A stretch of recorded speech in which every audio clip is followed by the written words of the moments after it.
I entered into the foster care system for the second time when I was 17 years old. It was only supposed to be an emergency placement.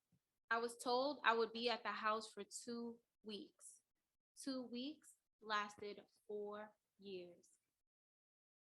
When I saw my new foster mom for the first time, my first thought was, wow, pretty cool. She picked us up from the train station.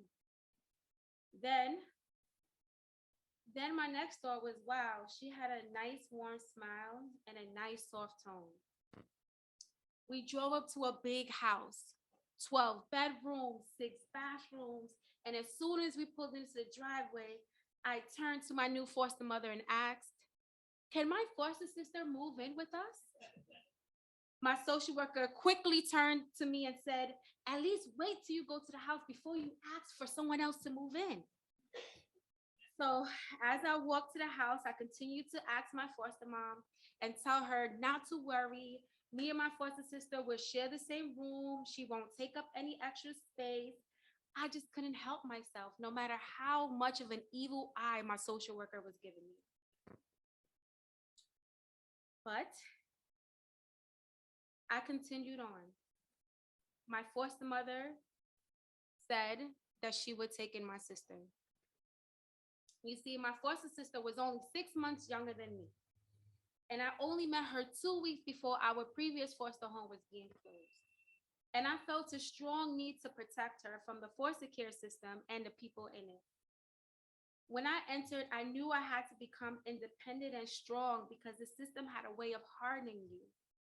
I learned that I couldn't trust the adults around me, and I didn't want harm to come her way the way that it came to me.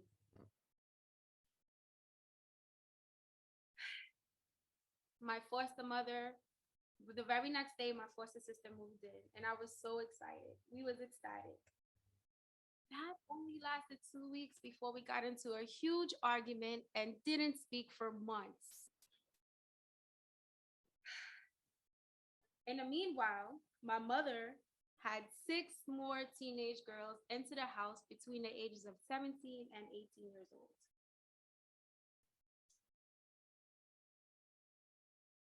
I went to work, I went to school, I ignored everyone.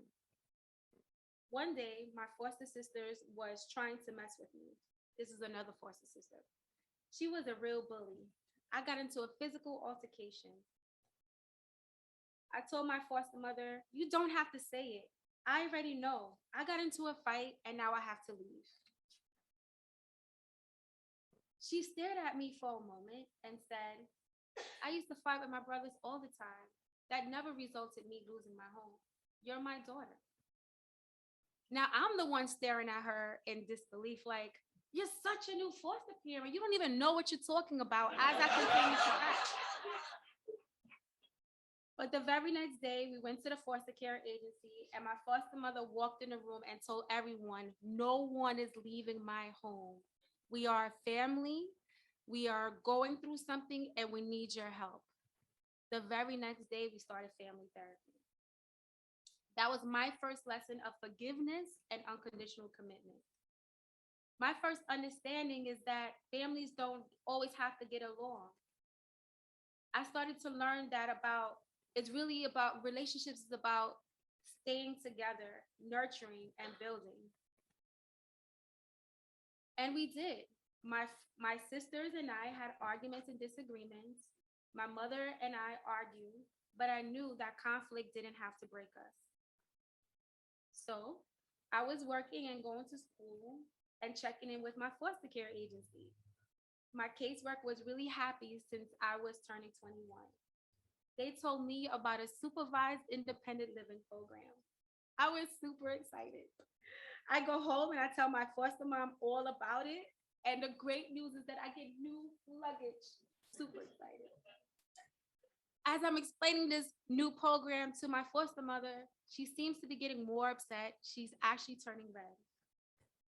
She takes a deep breath and then she goes, you have a family. You learn independent living skills in a family. You don't need the program for that. The next day, I was out of the program and I had to return my luggage, and I was super upset. But I was surprised because I really didn't understand my decision about going into the supervised independent living program in the first place. Nobody asked me if I wanted to stay with my foster mother, and no one said, hey, let's talk to your foster mother if you can stay. No one, I didn't even know it was an option for me to stay with her.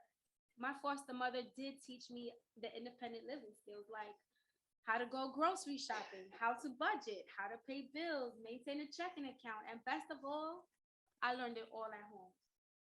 Not like my peers. I didn't have to worry about where I was going to live because I had my foster mom. But most importantly, my foster mom paid attention. She paid attention and knew that it took me longer to complete assignments. I was reading and writing. I was reading on a second grade level and writing on a fourth grade level when she found the resources that I needed to improve my reading and writing skills. When I completed the program, I was writing on a ninth grade level and reading on a 12th grade level. And because of that program, I was able to get a college degree. If it wasn't for my foster mom, my choice would have been minimum wage at best.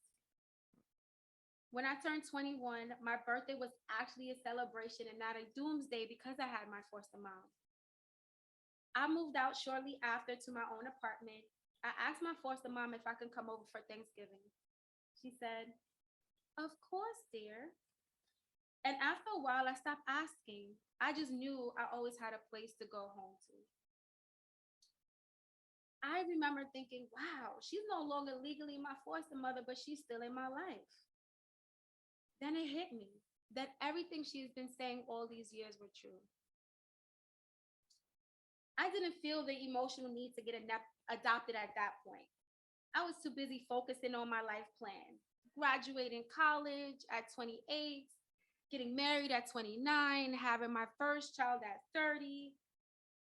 And then when I was 22 years old, something tragic happened and I wound up in a hospital. As I was in a hospital, it came so strong, a feeling of I had no legal connection to anyone. Suddenly, I needed the world to know that I was connected and loved by someone. I wanted to move forward with adoption. I remember telling my foster mother that I wanted to be legally adopted. I want people to know that you're my mom. She was happy. The process took a little while. I was legally adopted at 24 years old, along with my younger foster sister who moved in with me the following day. At that time, I was working at a child welfare system, and the social workers or judges or people that I interacted with, they found out that I was going to be legally adopted, and they asked, why get adopted now? I asked them, who do you call when you're having a good day or a bad day? Did you graduate college? Who attended? Do you have children? Who is there to support you? Their response was often my parents or family members. I told them I deserve the same thing too. Life doesn't end at 18 or 21. It's just the beginning. And regardless of how old a person is, I'm almost 40 now, we all need that life connection as a parent or just a parental figure. We all need to be claimed and loved. I was and still am deserving of that claim. I deserve to be adopted too. The end.